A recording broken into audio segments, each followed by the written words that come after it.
Hey guys, Kevpert here, and welcome to episode 8. So today we're going to do something a little different. We're going to analyze one of my losses against Buzzeater, his top 100 player.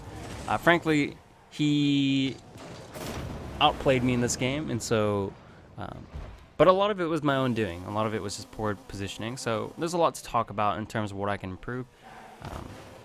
And in terms of decisions I make, there's a lot to be desired. So let's start from the beginning. Let's go right into my view. Whoops. And the first kickoff is actually quite neutral, but he lands a lot better than I do.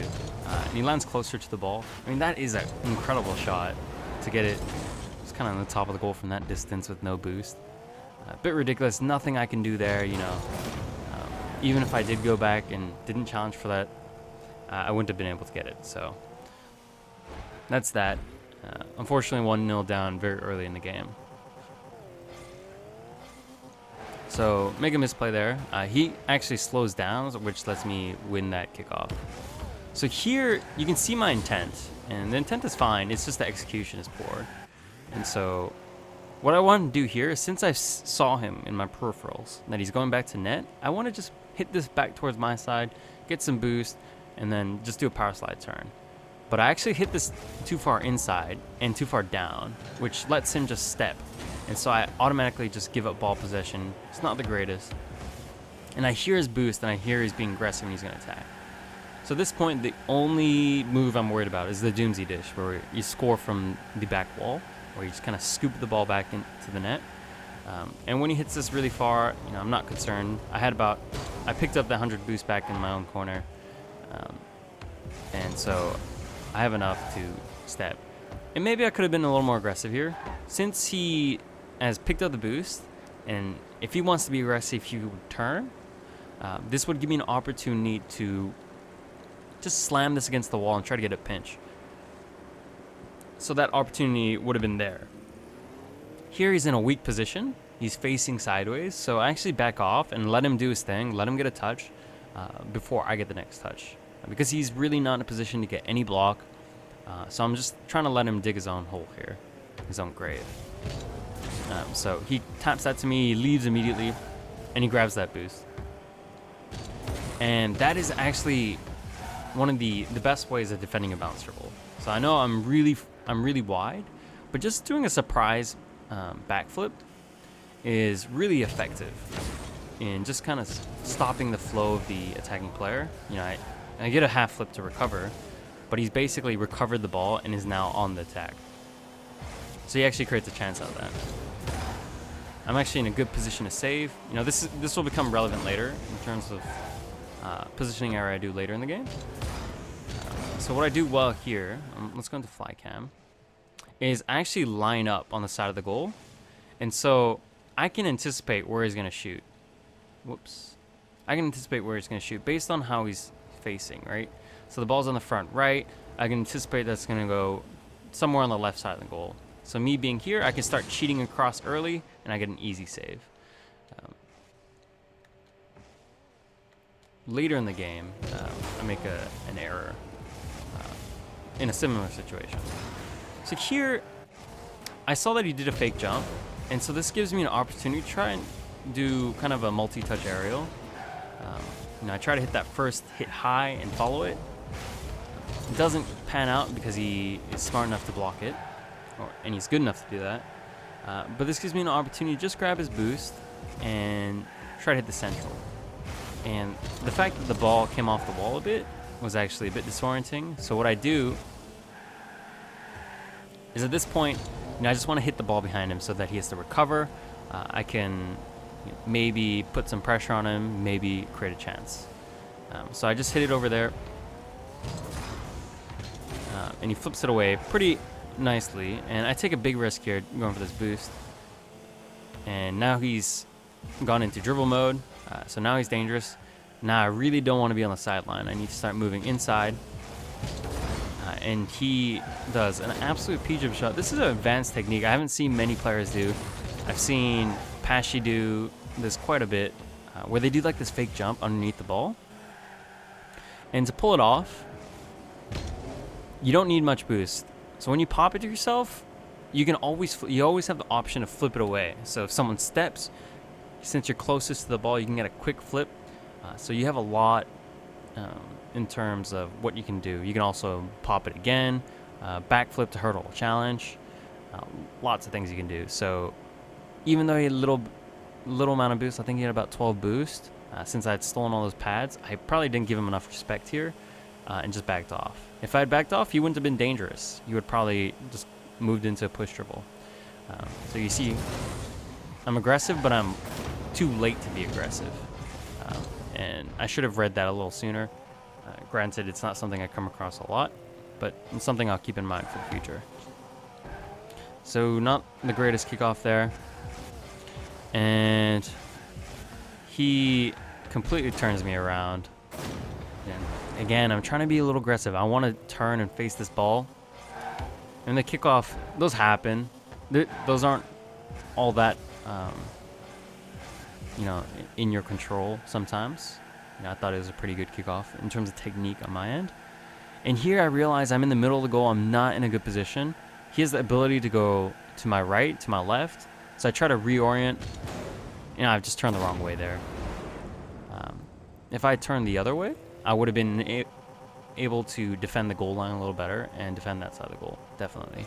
But I realize I've turned the wrong way pretty quick and kind of just give up on the play. So very good from Buzzeater so far.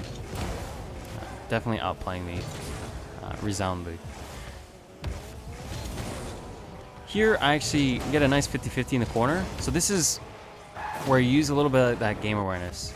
We saw in the previous plays that he likes to play with low amount of boost off kickoff. So when he gets this clear and I hear him flip, that's music to my ears. That means he's trying to be aggressive with a really small amount of boost. If I can get him into my corner, I'd be very happy with that. And so he does.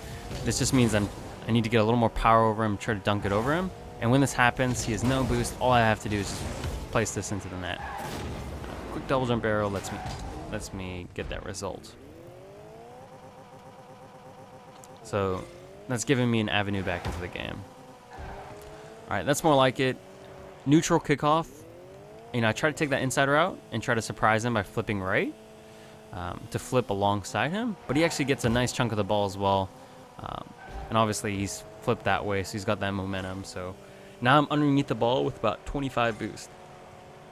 Now it's important I challenge this very quickly. If I back off, he's going to have an open shot because I'm so far upfield. And so he has the boost advantage and he has the distance advantage, right? He's not directly underneath the ball like I am. Right there. So it's important for me to challenge and just kind of funnel that play wide. And he backs off. He gets the boost, so he's thinking that play ahead, right? He's thinking about this clear and how to recover it from there. Very nice play from him. And now he's going to try to create his own dribble from the back. This is something I talked about in my last episode quite a bit. And this is, I think, him just digging his own grave. I mean, there are a lot of cues I read here. It's very obvious when he's moving along the ball like this that he's trying to create a balance dribble. So he's waiting to bait me out and just chip this ball over me or start a dribble. And because I'm kind of slowly approaching, I'm not rushing in, he has some second thoughts. So really what he should be doing at this point, since he's moving so slow and the ball's moving slowly towards him, he doesn't have an opportunity to really chip it up over me, chip it up even that high, actually. He should be moving into push dribble. And what he does is he gets this on top of his car. That's a big cue for me to just step, and I get the easy dunk. So we'll just play that. He's not moving quickly. If he was fully behind that ball on a push dribble, he would have been able to probably get a far better outcome. But letting me back into the game, I don't mind that. Here, I have an opportunity for a shot. I think he picks up a boost pad, and he gets the clear.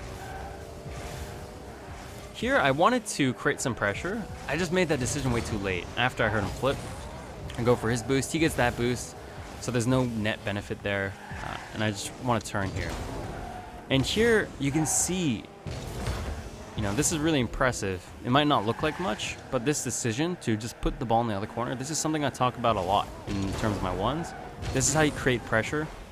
Okay, I've gotten fully behind the ball and able to get the save because of my boost management and being able to pick up boost earlier. But you can see his quality and his desire to create a lot of defensive pressure. So here, what I want to do here is I just want to clear this really far. I've seen that he's flipped, so he's not in a position to get beyond the ball, do a power slide turn, clear it back. So this is usually a sign that players will try to catch it or they'll try to hit it into the far corner. Either way, you can get really close, take a bit of a gamble, see if they can get a miss hit that you can capitalize on. So he does I think, the best option possible. He funnels this into the corner.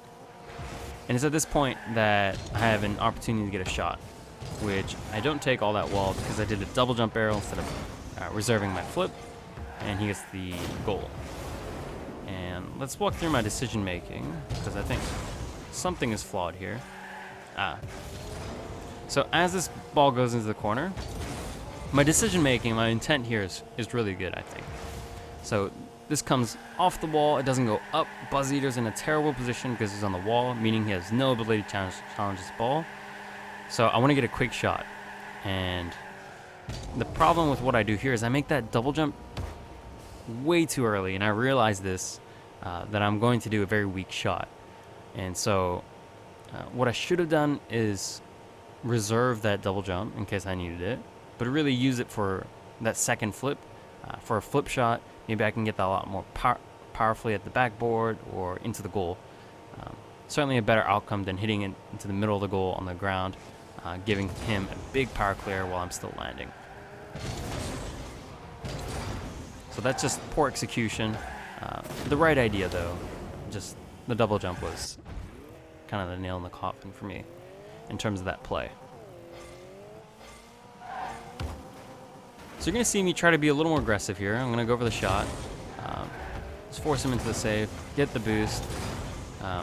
And as soon as that happens, I go straight into net because I know that he's racing out.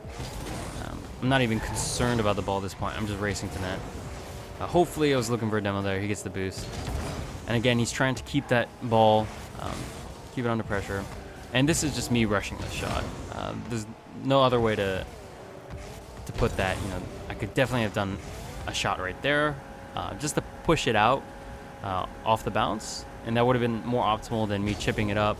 You know, the chip is really slow, so I'm eager to get a quick aerial so that he doesn't get back and actually end up going well underneath the ball. So at this point, not dangerous at all. I do throw a little fake there to give me some space, give me the boost, but he gets his boost, and I actually throw a little fake. So here, this is a moment where I have all the cards in my hand. You know, we talked about Buzzeater when he did that little pop dribble and did the flick for the goal. You know, here is kind of similar in terms of the advantages I have here. So I throw a little boost and break. So if he backs off, you know, I could start a balance dribble potentially. But even if he does charge, I'm in a position to get the second hit very comfortably. So that's exactly what happens. And now I'm able to possibly create some offensive pressure as he slams himself into the wall. So that's exactly what happens. Not able to get the shot very quickly. I see that he's already back, so I kind of just, and the jump wasn't great, but I just make sure to cushion it and get behind the ball. Now I give him the clear, and then I want to be aggressive here, so do a quick power slide turn, slam it into the wall, and I try to work a bounce shot or a power shot, and it doesn't work out. You know, it's hard to say why it didn't work out. It's probably because of the downward momentum of the car and not being able to get enough distance or speed built up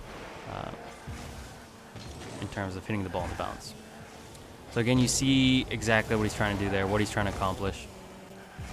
He's just going to slam this in the corner because he wants to grab boost. He wants to go from corner to corner, build that offensive pressure. And it's in my best interest to deny him that. So picking up boost is very important. You know, make sure you don't get demoed. You know, I was watching him the whole time. Kind of interesting that he actually slows down so that he makes sure that I'm on top of him to kind of maybe throw my wheels out of sync. but I get that boost. And now I'm in a good position. So here, this is not at all that dangerous. You know, when you're side to side like this, you know, if you try to slam it into the field, you're gonna get a poor outcome. So it's like we both don't want that outcome. And I kind of I'm waiting for that wall so I can just kind of ping it into there. Just a wall pass, and this actually gets me the goal. So I think positive outcome for me. You know, he's kind of unsure as what to do. You know, he decides too late, really. So now I've gotten a pathway back into the game. I think playing a little better now. You know, decent kickoff. Good decision on Buzzeater's part not to go over the shot and instead try to generate something else. Bit surprised that he didn't go into the corner and pick up the boost. But, you know, as you've seen earlier in the game, he's very comfortable playing with low boost off kickoffs. And it's a tactic that really threw me off at the beginning of the game. So here he goes for the shot. I'm not at all concerned over this. But you know, you can see what he's trying to do. He's being aggressive. So I make sure I get that boost very quickly. And instead of going for a low percentage clear, like what's the chance I'm going to score this or hit it behind him? It's not very great. So I analyze that. I usually don't go for these anyway, as principle in ones. But I'm just going to power slide and try to carry this out. So here I'm just putting a feeler out, trying to see if he'll make any positional mistakes. Since he's so close, right? Here he does another backflip that kind of just throws off my rhythm here, and now I have to start backing up. Good defense on his part, and then the decision there is just a little bit too slow. So here I have enough distance build up that if I boosted, I probably could have chipped this up pretty high and maybe gotten the second shot. You can see that here, but I boost late. You know, this is a safe hit, and I can get the second hit, but it's not optimal. I see that he's kind of flown all the way over there, so this gives me another opportunity to get the boost. Now I'm on the wrong side of the ball. Try to push this out, and he gets a really smart demo. And this is that moment I was talking about earlier. You know, I want to step out, but I don't want to be in a position where I am right now. This is a terrible position because, as you can see, the whole goal is open. He just has to shoot it over me, and that is exactly what happens. You know, I try to eventually circle around and try to get in a position where I was earlier in the game, where I'm facing the goal and have the boost behind me so that I can cover the whole goal. But that decision is made way too late. You know, you see here, maybe I could put on the crossbar, but that outcome is not all that great either. So, poor decision on my part. You know, a little patience goes a long way. If you see Kevpert play once, he is excellent at lining up alongside the goal and anticipating those plays, especially if he's gone back for boost or something and he's given up ball possession. He's probably the best in the world at making those kind of saves. Scoreboard as well. So if you're ever wanting to watch the best do that, then definitely watch those guys. Probably see him a lot on Johnny Boy's stream. Okay, so kickoff. You know, he's giving me an opportunity here. I'm totally out of boost, so I'm just gonna go straight back to net. Hopefully I can get a shot. Here you see me get in a better position. I circle around, and I have the whole net covered. And yeah, that's a move I've seen a lot too. Sometimes off air dribbles, but he's trying that same thing. He's trying to position himself right underneath and do a quick flip. These can be this can be very hard to read in terms of defending. He actually hits that too high and gives me this goal. 19 seconds left. So clearly he's been dominant. He's got 9 shots to my 6. So I'm trying to catch him by surprise here with that aggressive flip to his own side. I try to land, but land a little too sharply. Should have an opportunity to hit here, and he recovers very quickly, as you might expect from a top 100 player. So here I'm just trying to fashion a chance for myself. There it is. That's probably the best chance I have. I go a little too slow, and that's game. So we saw a lot of positional errors this game. Good play from him. Now, a bit disappointing with the start, though, the 3 goals that he put away. But I think that his pops, you know, he did it twice. One resulted in a goal for me, one resulted in a goal for him. That's something I'm definitely going to start doing as a result of just watching this. You can see how effective it is, how much advantage it is when you have the ball so close to you like that. And it's a good strategy to use when you're playing with low boost. And one thing I found when I was starting out, in terms of ones, I watched a lot of Gibbs, and he plays with possibly like the lowest boost imaginable. Maybe he's changed his play style since January or so when I started watching him. But you can get a lot of mistakes out of opponents if you're willing to play with 20 boost, 30 boost, even 0 at times. So it's, you know, it's something worth looking at. You can be a very versatile player if you have a very fast, boost-heavy game and a very slow, high-pressure, constantly, you know, getting in the way, backing into players, backflipping. So we saw very versatile performance from him. Like, he's able to do fast and slow styles of play. So that's gonna wrap this game up. You know, hopefully you learned something in terms of better decision making. For me and from my perspective, and learning how to maybe create some variation in your own attacking play in terms of Buzzeater's perspective. So have a good one, guys. Definitely going to have more analyses in the next week. Probably going to do a subscriber analysis as well. So look out for that. Anyway, have a good one.